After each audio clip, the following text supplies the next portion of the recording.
बहुत समय पहले की बात है।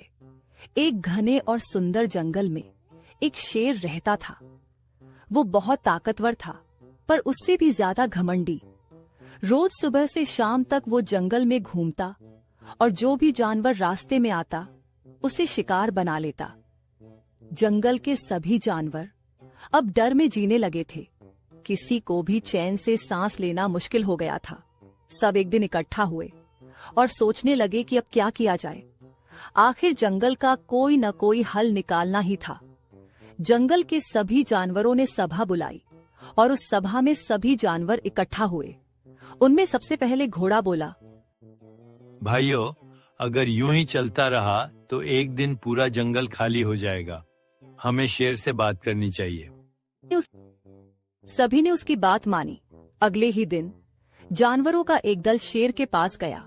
घोड़ा शेर से बोला, महाराज, अगर आप रोज जानवरों को मारते रहेंगे तो जल्दी ही कोई नहीं बचेगा।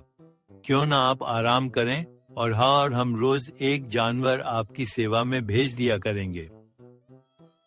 ठीक है, मगर एक शर्त है, रोज समय पर कोई जानवर आना चाहिए। देर हुई तो मैं खुद शिकार पर निकल जाऊंगा और 2 गुने जानवर खा जाऊंगा। सबने सिर हिलाया और अगली सुबह से ये सिलसिला शुरू हो गया। रोज एक जानवर अपनी बारी के मुताबिक शेर के पास जाता और वही उसका आखिरी दिन होता।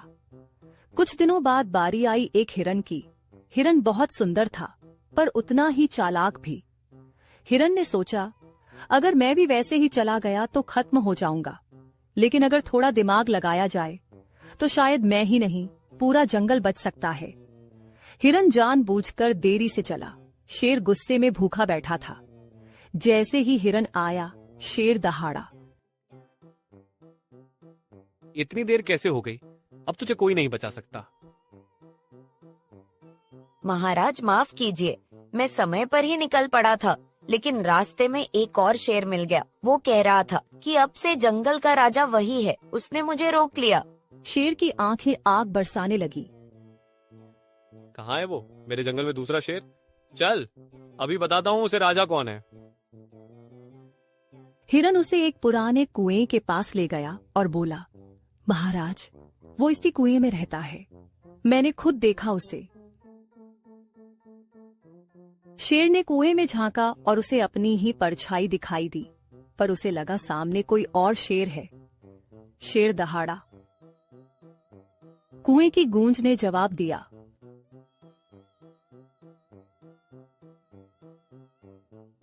तुम उसे लड़ाई चाहता? ठीक है। कहते ही शेर गुस्से में कुएं में कूद गया।